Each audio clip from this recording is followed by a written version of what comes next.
ಸ್ನೇಹಿತರೆ ನಮಸ್ಕಾರ, ನಾನು ರವೀಂದ್ರ ಜೋಶಿ. ಜಮ್ಮು ಕಾಶ್ಮೀರದ ಮಾಜಿ ಮುಖ್ಯಮಂತ್ರಿ ಫಾರೂಕ್ ಅಬ್ದುಲ್ಲಾ ಅವರು ಭಾರತ ಸರ್ಕಾರಕ್ಕೆ ಧಮಕಿ ಕೊಟ್ಟಿದ್ದಾರೆ. ಬ್ಲ್ಯಾಕ್ ಮೇಲ್ ತಂತ್ರವನ್ನು ಅನುಸರಿಸ್ತಾ ಇದ್ದಾರೆ. ಏನು ವಿಷಯ? ಮಂಗಳವಾರ ಒಂದು ಹೇಳಿಕೆಯನ್ನು ಕೊಟ್ಟಿದ್ದಾರೆ ಸುದ್ದಿಗಾರರ ಸಮ್ಮುಖದಲ್ಲಿ. ಏನಂತ ಹೇಳಿದ್ದಾರೆ? ಜಮ್ಮು ಕಾಶ್ಮೀರದ ವಿಷಯವಾಗಿ ಪಾಕಿಸ್ತಾನದ ಜೊತೆ ಮಾತುಕತೆ ನಡೆಸದೆ ಹೋದರೆ ಭಾರತ ಗಾಜಾ ಮತ್ತು ಪ್ಯಾಲೆಸ್ಟೈನಿಯನ್ ರೀತಿ ಆಗಬಹುದು ಅನ್ನುವಂಥ ಹೇಳಿಕೆಯನ್ನು ಕೊಟ್ಟಿದ್ದಾರೆ. ಎಲ್ಲಿಯ ಹಮಾಸ್ ಉಗ್ರರು, ಎಲ್ಲಿಯ ಗಾಜಾ ಪಟ್ಟಿ, ಎಲ್ಲಿಯ ಪ್ಯಾಲೆಸ್ಟೈನಿಯನ್ಸು, ಎಲ್ಲಿಯ ಭಾರತ? ಒಂದಕ್ಕೊಂದು ಸಂಬಂಧವೇ ಇರಲಾರದಂಥ ಸಂದರ್ಭದಲ್ಲಿ ಪಾಕಿಸ್ತಾನದ ಜೊತೆ ಮಾತುಕತೆ ಆಡಲಿಕ್ಕೆ ಭಾರತ ಏಕೆ ಹಿಂಜರಿಯುತ್ತಿದೆ? ಪಾಕ್ ಆಹ್ವಾನ ನೀಡಿದರೂ ಕೂಡ ಭಾರತ ಒಪ್ತಾ ಇಲ್ಲ. ಇದು ಯಾಕೆ ಅಂತ ಅವರು ಪ್ರಶ್ನೆಯನ್ನು ಮಾಡ್ತಾ ಇದ್ದಾರೆ. ಇವರು ಭಾರತದ ರಾಜಕಾರಣಿಯೋ, ಭಾರತದ ಪ್ರಜೆಯೋ ಅಥವಾ ಪಾಕಿಸ್ತಾನದ ರಾಯಭಾರಿಯೋ ಅಂತ ನನಗೆ ಅನುಮಾನ ಕಾಡ್ತಾ ಇದೆ. ಇವರು ಮೊನ್ನೆ ಸಂಸತ್ನಲ್ಲಿ ಇದೇ ರೀತಿಯಾದಂಥ ಹೇಳಿಕೆಯನ್ನು ನೀಡಿದರು.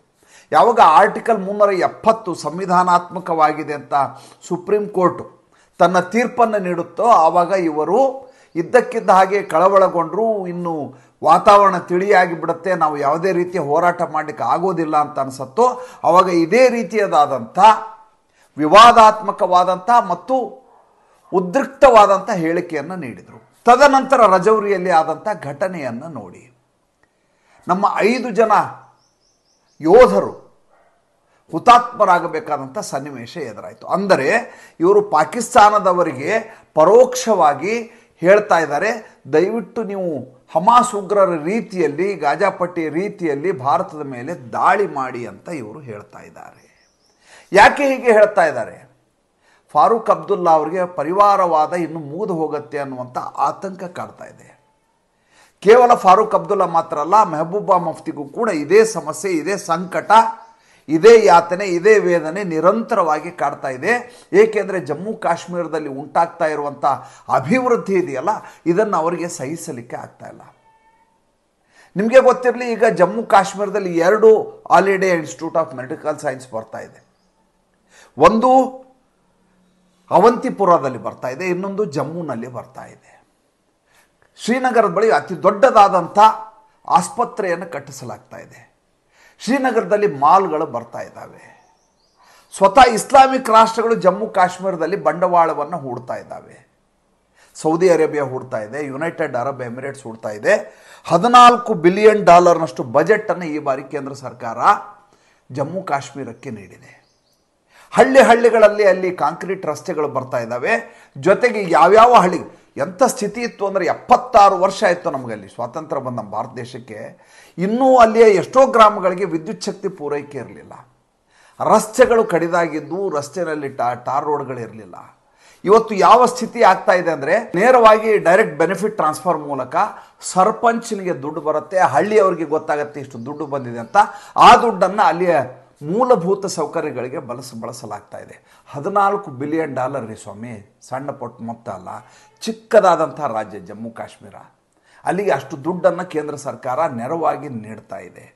ನೆನೆಸ್ಕೊಳ್ಳಿ, ಪಾಕಿಸ್ತಾನ ಕೇವಲ $1.1 ಬಿಲಿಯನ್ ಪಡಲಿಕ್ಕೆ IMF ಇಂದ 1 ವರ್ಷ ಪರದಾಡಬೇಕಾಯಿತು.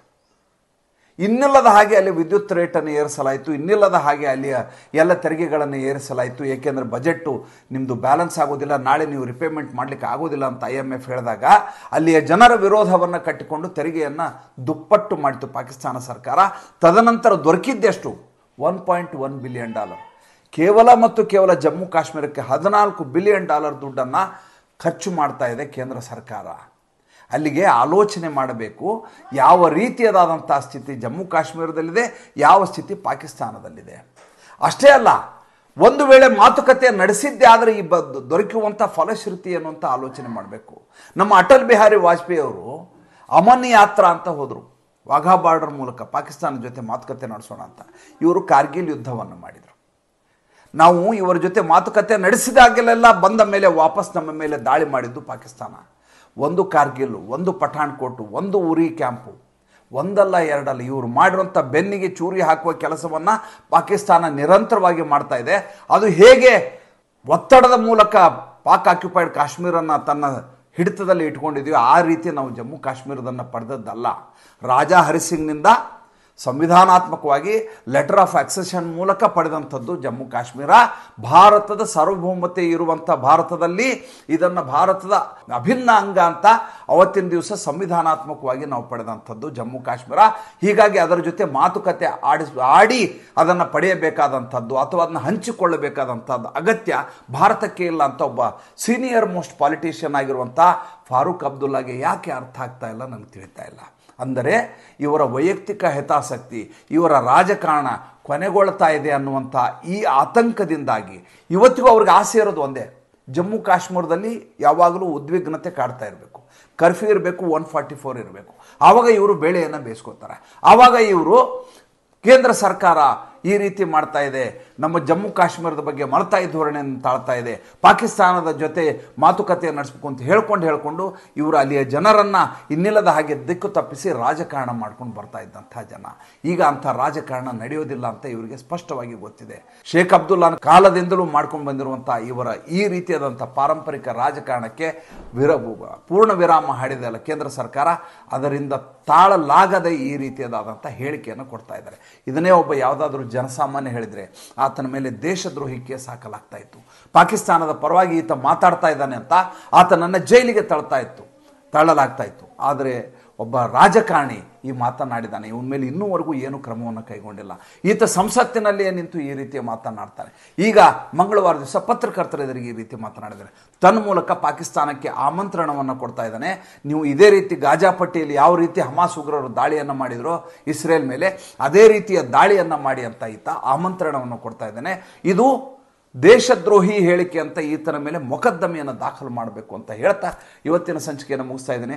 ಸಂಚಿಕೆ ಇಷ್ಟ ಆಗಿದ್ರೆ ಲೈಕ್ ಮಾಡಿ, ಫಾಲೋ ಮಾಡಿ, ಶೇರ್ ಮಾಡಿ. ನಮ್ಮ ಮುಕ್ತ ಪತ್ರಿಕೋದ್ಯಮಕ್ಕೆ ದಯವಿಟ್ಟು ಆರ್ಥಿಕವಾಗಿ ಬೆಂಗಾವಲಾಗಿ. ನಮಸ್ಕಾರ.